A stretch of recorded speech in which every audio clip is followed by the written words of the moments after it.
Oh dear, have you heard the latest news? Miyoko's Kitchen is being sued over her vegan butter labels. Oh no, here we go again.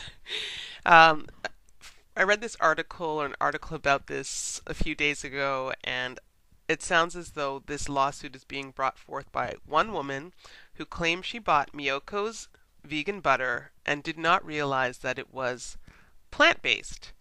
So she is, I don't know, upset over false advertising, triggered, whatever you want to call it, or most likely someone affiliated with the dairy industry, in my mind. In any case, this is right here on the right hand side, the new look for Miyoko's packaging. And on the left hand side, this is what it was like, what I guess maybe currently or 2017. Cultured vegan butter, organic, and the other one, has cultured vegan written a little bit bigger, made from plants, I guess a little bit more clear. But come on. First of all, if you're like me and you've found Miyoko's butter, you tend to find it in a vegan section at Whole Foods or, the health food aisle where there are other non-dairy products. So that should be your first clue. You're not even looking in the right place for the cow-based butter, if that's what you want, if you're finding Miyoko's butter. I just find this lawsuit to be ridiculous, quite frankly. But, it's just like when Hampton Creek was sued for saying that their product was mayo, when the traditional definition of mayo, according to who was it, Hellman's? Yeah, Hellman's, who was suing them, said, oh, it's supposed to have eggs in there. In any case, this is the article. I'll just give it a bit of a read here. Plant-based cheese and butter maker Miyoko's Kitchen has been hit with a lawsuit alleging it is duping consumers by cashing in on the good name of dairy butter to promote a plant-based product that is functionally and nutritionally inferior. Oh, okay, here we go. However, legal experts predict the plaintiff could face an uphill battle. In a complaint filed in New York on October 30th, plaintiff Jasmine Brown alleges that Miyoko's Kitchen vegan butter, which is made from coconut oil, sunflower oil, and cultured cashew nuts, basks in dairy's halo by using familiar terms to invoke positive traits, including the significant levels of various nutrients typically associated with real dairy foods. Yeah, I mean, this woman sounds completely like someone who is entrenched in the dairy industry, or why would she care so much? Just take it back and get your money back. Miyoko's Kitchen vegan butter, alleges Brown, meets the FDA standard of identity for margarine, but not butter, which mandates at least 80% milk fat, and is nutritionally inferior to both because it lacks vitamin A, vitamin D, and calcium. Consumers in America know that butter is made exclusively from milk or cream or both and contains not less than 80% milk fat. Yeah, and it's just so healthy for you, isn't it? All that animal fat.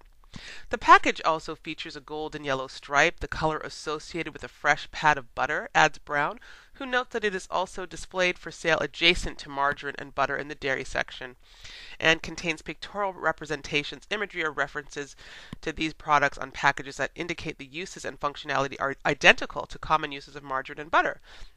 Directions for use compare the products to margarine and butter. Well, that's 100% true. You're not using Miyoko's butter for anything that you would not use dairy-based butter or margarine for. You want to put it on a piece of toast? That's what you're going to do with it. You want to use it to cook some chocolate chip cookies? That's what you're going to do with it. So that part of this complaint seems a little bit illogical to me. Well, a lot illogical.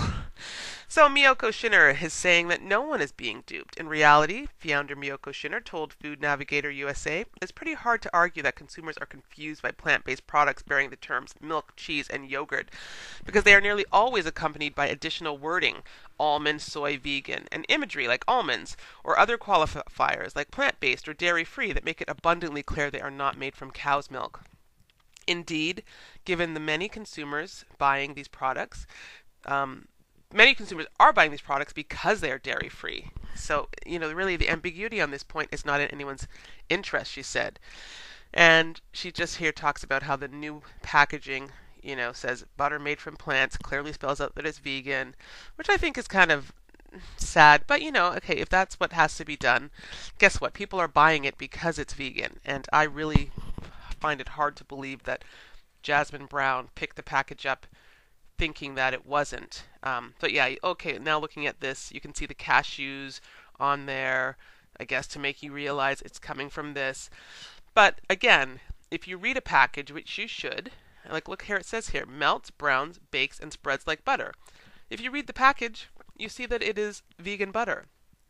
So this now says cashew cream fermented with live cultures, melts, browns, and spreads phenomenally. So that's there. This one is here. So, I mean, it's going to be even clearer for people whose brains are in some sort of fog when they are apparently looking for products. We want to really drive the conversation about what exactly constitutes a dairy product in the future. And I think this is really what's key. The dairy industry right now is fighting back hard. At least when it comes to milk sales, sales are down substantially. Plant-based milks have shot up so much, and the profit is just growing and growing. And it's taking a chunk out of dairy as people are either A, lactose intolerant, and therefore realizing they can go ahead and enjoy other milks as opposed to the lactose-free versions of dairy. They're becoming vegan. They're learning about the cruelty. They're making the connection that how does it make sense to be drinking the milk of another species beyond anything? Like even if you did it as a child, why would you still be having breast milk as an adult? So there's a lot of different reasons that people are ditching dairy, and the dairy industry is massively fighting back. So asked why she had decided to use the terms butter and cheese on a pack given the risk of litigation, she added, at some point you have to decide whether you're going to hide behind a curtain or go out on stage and say who you really are and what you were trying to do, and we made that decision. This is something that could potentially impact the entire industry, so we're being proactive. We really believe that the landscape of dairy is changing rapidly, and innovation is driving that change. We're trying to revolutionize how we make dairy products by making them from plants, and we believe that it is going to be the new norm. We really want to drive the conversation about what exactly constitutes a dairy product in the future. There may come a time when all dairy products come from plants, and at that point, could you really ask, you could ask, are they really dairy free or are they the new dairy? Ah, I like that. New dairy. That's even more exciting. Here's the other issue, and let's face this. If they actually put on packages what milk is or what cheese is, this is breast milk from a bovine meant for a baby. That baby was taken from its mother and slaughtered or now put back into this cycle. It's breast milk for another species. If they put cow breast milk cheese on there, how many people would pick that up? So many people literally have not made the connection between cow's milk and the fact that it's meant for cows, just as human milk is meant for humans and dog's milk is meant for dogs. Like it's mind-blowing, but you know what? I was once one of the non-thinkers on this issue. So the point being, if the cow milk people were honest about what their product is, they would find they would lose a lot of sales overnight. So, attorney, a court decision to allow it to be labeled butter would, by extension, allow margarines and vegetable oil spreads to be labeled butter. So, what do attorneys make of the case? William Dance, an attorney at Tucker Ellis, said the complaint was carefully constructed. The key argument is not that reasonable consumers would think Miyoko's butter actually is dairy butter, but rather that they would expect that the products are nutritionally equivalent to butter or margarine when they are inferior, lacking vitamin A, D, E, and calcium. He added the implication of nutritional equivalence is a much more nuanced deception claim that could stand even when a reasonable consumer understands Miyoko's is not dairy butter. And while there are many non-dairy butters available, such as peanut and apple butters, both of which have their own FDA regulations, none of them look like dairy butter, as Miyoko's does, or are packaged with images, a yellow pat melting on toast, and words emphasizing the similarity between this vegan butter and dairy butter, as Miyoko's is. My goodness, these guys are so threatened. Miyoko's website even describes the company as tomorrow's Creamery, further suggesting identity between Miyoko's butter and dairy butter. Okay, I want to know, have they tasted it?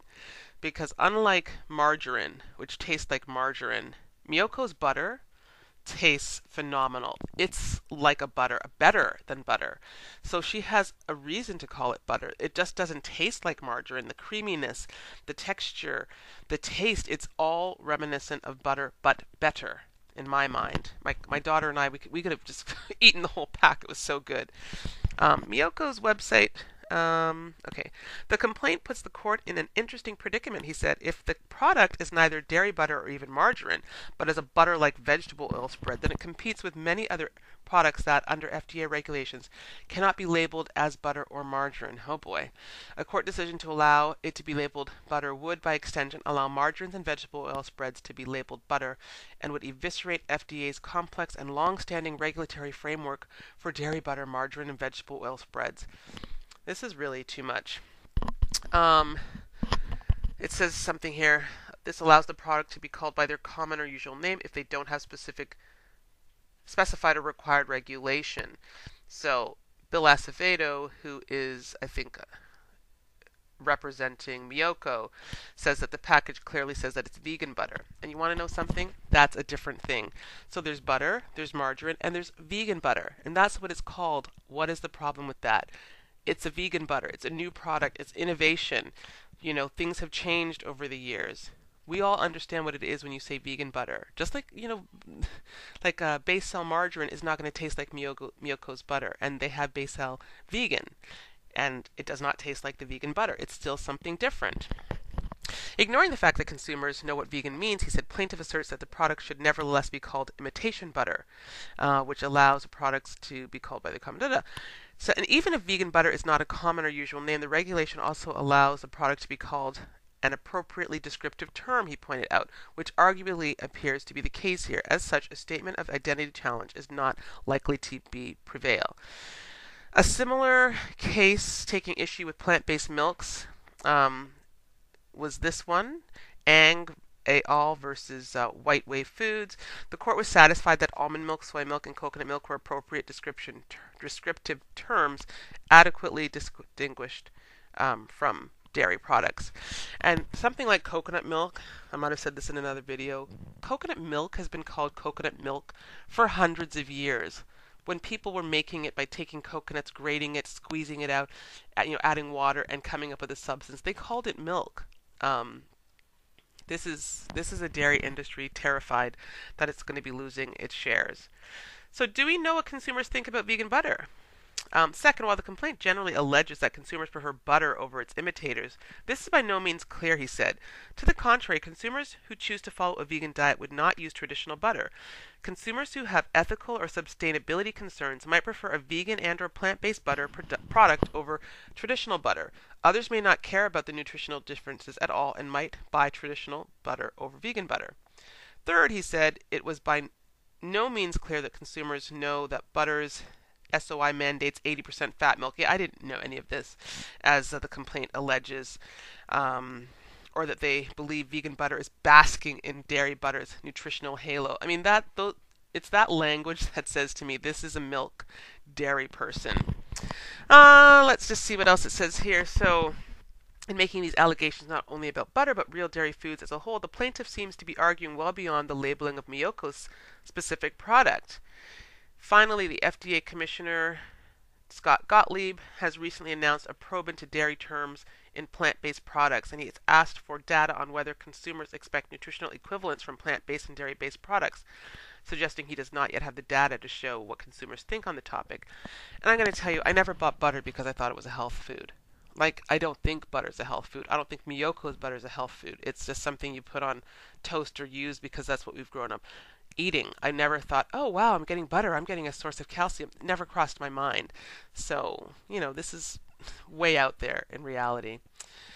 Okay, so Perkins Cole's partner, so-and-so was more blunt. The case should be dismissed or stayed. First, no consumer is deceived because the word vegan is prominently displayed on the term above the term butter. Consumers know vegan means no dairy, unless they've been living in a cave. This case will likely be stayed because of ongoing FDA inquiry into the standards of identity. So that's going to work in her favor. A similar case challenging almond milk was stayed for that reason. And the last point here is I would expect a court to jump at the chance to stay this action based on primary jurisdiction or judicial abstention doctrines pending FDA's decision regarding the labeling and contents of plant-based products labeled with terms that have standards of dairy-based identity established by FDA regulation, including cheese, yogurt, butter, and milk, whatever. Okay, so it, this here says it's a frivolous lawsuit. The article goes on, and I certainly agree that this is a frivolous lawsuit, and it's very, very clear to me that the dairy industry is, you know, unhappy. Oh, look, someone wrote, I actually purchased this crap thinking it was butter. It's not even close to butter. This definitely verging on false advertising. Well, why didn't you read the label? Why didn't you bring it back to the store for a refund? Cashew butter. If the industry can use soy milk, almond milk, and hemp milk, why couldn't she use cashew butter?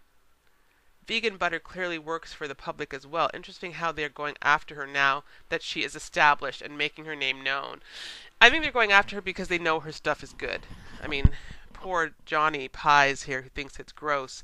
I don't believe that, but I think he realized, oh wait, this is vegan, and then decided, oh, vegan, it's gross. Anyway, that's what's happening here. I love looking at the comments. These emerging companies have enough roadblocks to building their brands. Great products like this are a clear benefit for millions of people. Leave alone, so it's a waste of time and money. No idea about butter is SOI. I found the argument that people know that butter is 80% fat, milk fat, and has nutritional values interesting. I didn't at all. Yeah, neither did I. Animal Ag, the new word police. I'll quit calling vegan foods cheese, butter, and milk when they quit calling murder, rape, kidnapping, confinement, and torture humane. Yeah, that's a good point as well. And here, vegan butter, please. The label is just marketing. Come on. It's ridiculous. I want vegan butter, not cow butter. It would be really great if there could be some sort of public input to say what do we think about this and what do we want. And that'd be really nice. Maybe that's what has to happen with the FDA. The world's changing, and that's how it goes. So, barking up the wrong tree. The word butter is used correctly. Let's see what this says. A Miyoko Schinner qualifies the term with the 5-word label name, European-style cultured vegan butter. Well, it is butter. See the definition of butter. In any case, you did not call it butter. You called it European-style cultured vegan butter. So the definition of butter is a buttery substance such as any of various fatty oils remaining nearly solid at ordinary temperatures, a creamy food spread, especially one made of ground roasted nuts. That's a good point, because there's peanut butter, there's almond butter, so vegan butter. Anyway, guys, this is a long article. You can look it up. If you haven't heard, this is what's happening, and hopefully this will be thrown out. But I think they need to start getting some input from vegans on these matters, because we're the ones buying this product, or non-vegans who want non-dairy options, and we love it. And she's doing well, and hopefully she continues to do well. And that's all for now, guys. This was a long chat, but hit me up with your comments. What do you think? See you guys in the next video.